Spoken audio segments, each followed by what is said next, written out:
A gente tem uma novidade para vocês. Temos chamadas dos alunos na videoaula. Então, vocês têm que observar a descrição do vídeo para responder a chamada e não levar falta, certo?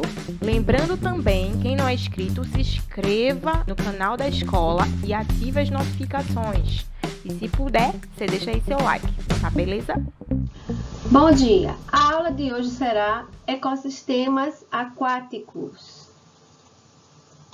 Os ecossistemas aquáticos estão representados pelos oceanos, rios lóticos e lagos lênticos. Depois eu explico o que são esses termos. Para entender esses ambientes, precisamos saber qual a composição química desses corpos de água, como o quê? Características como temperatura, pressão e turbidez da água. Também devemos entender a estrutura geológica do local, entre outros aspectos. Por quê? Porque todos esses fatores eles interferem na ocorrência e distribuição dos organismos.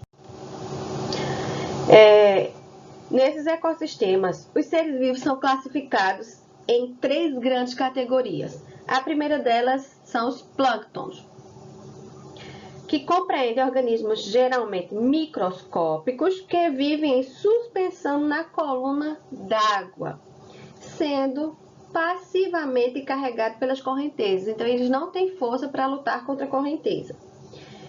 No plâncton, os organismos clorofilados compõem o fitoplâncton, que são as algas, organismos autótrofos. E os não clorofilados, os heterótrofos, especialmente protozoários e pequenos animais, compõem o zooplâncton. Então, os exemplos são protozoários, as algas microscópicas, larvas de crustáceos, pequenos crustáceos, medusas e larvas de diversos animais. Já os néctons compreendem os animais nadadores ativos que vivem na coluna d'água, como é o caso de muitos peixes. Então, eles conseguem vencer a correnteza. Os exemplos, peixes, grande parte dos crustáceos, mamíferos marinhos e outros animais. E os bentos, que compreendem organismos que vivem em contato com o substrato do fundo, de forma fixa, que a gente chama séssil, como os corais e as algas, ou de formas vágil, que nadam, que se mexem, isto é, deslocam-se livremente, como os caranguejos e estrelas do mar. A ciência que estuda os oceanos é chamada de oceanografia. Então, os oceanos eles cobrem cerca de 70% da superfície da Terra e constituindo o maior ambiente natural do planeta. A sua profundidade média fica em torno de 4.000 metros e a máxima é cerca de 11.000 metros e ocorre isso nas fossas das Marianas, no Mar das Filipinas.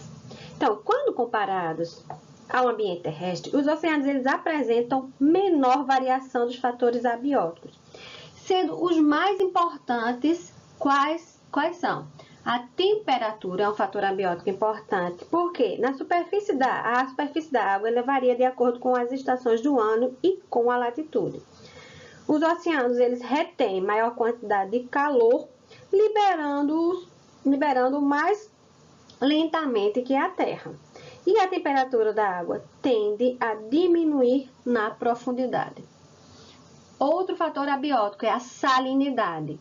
A água do mar ele contém sais dissolvidos em forma de íons. E mais de 75% desses íons correspondem ao cloro, Cl-, e ao sódio, Na+. Então, a salinidade da água em mar aberto é da ordem de 35 partes por mil. E em regiões próximas à costa, a salinidade da água do mar ela pode ser menor e mais variável do que em regiões de mar aberto. Por que isso? Por conta da influência dos rios e das chuvas. Outro fator abiótico são as correntes marinhas, que resultam da ação combinada dos ventos, da rotação da Terra e de diferentes densidades da água em função da temperatura e da salinidade. Assim, as águas mais frias e mais salinas são mais densas e tendem a afundar, enquanto que as águas mais quentes e com menor salinidade são menos densas e tendem a subir. Então, as principais correntes oceânicas, elas contribuem para quê? Para a dispersão dos organismos marinhos e exercem importante papel no clima, como eu já falei anteriormente a vocês. As marés, elas, que é outro fator abiótico, eles se expressam pelos ciclos diários de variação do nível da água, em uma faixa que vai de poucos decímetros até mais de 10 metros. Então, os ciclos de maré resultam da influência conjunta da atração gravitacional do Sol e da Lua. E também o outro fator abiótico é a penetração de luz. A penetração de luz, ela distingue duas principais zonas oceânicas. A zona fótica, que é essa área aqui, que é iluminada e rica em algas. Essas algas realizam a fotossíntese e também essa zona é rica em animais. Em alto mar, a zona fótica estende-se até cerca de 200 metros. E a fotossíntese ocorre na zona fótica, estando ausente na escuridão total das profundezas oceânicas. A outra zona é a zona afótica, como o nome já diz, é a ausência total de luz.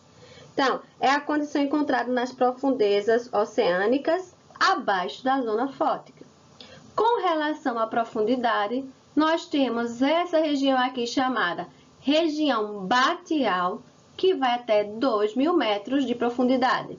A região abissal até 6.000 metros de profundidade. E a região hadal abaixo dessa profundidade, são as profundezas dos oceanos. Em relação aos domínios ou zonas, a gente tem também aqui o domínio pelágico ou zona pelágica, que significa mar aberto, e é a região oceânica onde vivem os seres vivos que não dependem do fundo marinho. Quem são esses seres? Compõem o plâncton e o nécton. O domínio bentônico é uma região do ambiente marinho situado no fundo oceânico, onde fica o domínio onde ficam os seres bentônicos. Os oceanos, eles geralmente apresentam baixa concentração de nutrientes, que são fundamentais para o desenvolvimento da vida. Então, nas regiões próximas à costa, a concentração desses nutrientes é maior. Principalmente por quê? Por conta do desaguamento de rios que trazem nutrientes lixiviados da terra. Já em alto mar, a concentração desses nutrientes é baixa. Então, grande parte deles encontra-se no fundo. Assim, há menor número de organismos em alto mar do que em regiões próximas à costa. No entanto, em certos locais existem correntes chamadas correntes de ressurgência. O que é que essas correntes fazem?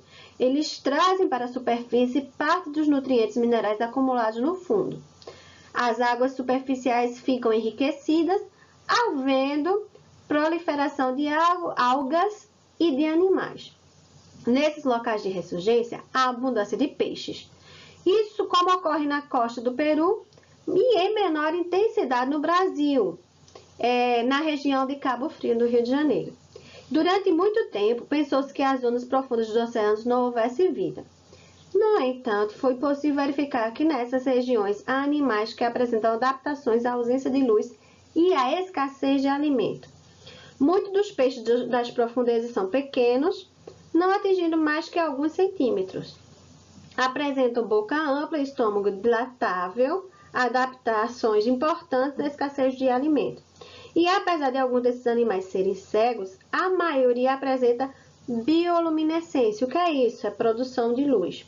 E olhos bem desenvolvidos e sensíveis à luz. Os ecossistemas de água doce eles podem ser divididos em duas categorias. Quais são elas? Os ecossistemas lênticos, que são ambientes onde a água doce encontra-se parada, então, como poços, exemplos, poças, lagos e lagoas. E os ecossistemas lóticos. Lembra que eu falei desses termos no início da aula? Os ecossistemas lóticos são formados por ambientes onde a água flui constantemente e unidirecionalmente em uma direção, como um exemplo de córregos e rios. Os lagos, eles são considerados locais de água parada, pois não apresentam correnteza, mas podem apresentar movimentos verticais periódicos em suas massas de água, superficiais e profunda. Dependem especialmente da temperatura ao longo das estações do ano. A água, como todos os líquidos, ela sofre contração e resfriamento. Entretanto, ela apresenta uma particularidade importante. Entre 0 graus e 4 graus Celsius, sofre expansão e diminui a densidade. Isso faz com que o gelo, sendo menos denso que a água líquida, flutue sobre ela. Nos ecossistemas lóticos, como os rios, o constante movimento das águas, formando correntezas, determina um ambiente rico verticalmente, mais homogêneo em termos de temperatura, oxigênio e nutrição minerais. A característica dos organismos dos rios depende da velocidade e das correntes da água. Em águas rápidas, praticamente não há plâncton. Nesses locais existem pequenas algas e musgos aderidos à superfície das pedras, além de animais invertebrados, com o corpo achatado, que isso é uma característica que lhes permite viver sobre as pedras. Há ainda animais que nadam livremente e outros com estruturas especiais de fixação às pedras, não sendo arrastados pelas correntes, como as larvas do borrachudo. Então, nesses ambientes, os produtores são plantas e o fitoplâncton, que são aqueles seres autótrofos. E a fauna de lagos e rios é composta por alguns anfíbios, peixes e uma grande variedade de animais invertebrados. Então, para finalizar essa aula, quero que vocês respondam essa questão. No meio aquático, é possível observar micro-organismos heterótrofos, aqueles que não conseguem produzir próprio alimento, que vivem dispersos na coluna d'água, sendo normalmente levados pelas correntes em virtude da pouca mobilidade. De acordo com as características apresentadas, o micro-organismo em questão é alternativa A, bênton, alternativa B, néton, alternativa C, zooplâncton, alternativa D, fitoplâncton ou alternativa E, nenhuma das alternativas. Nós da EREM José de Lima Júnior temos preparado aulas exclusivas para você. É super importante que você assista às aulas e faça as atividades.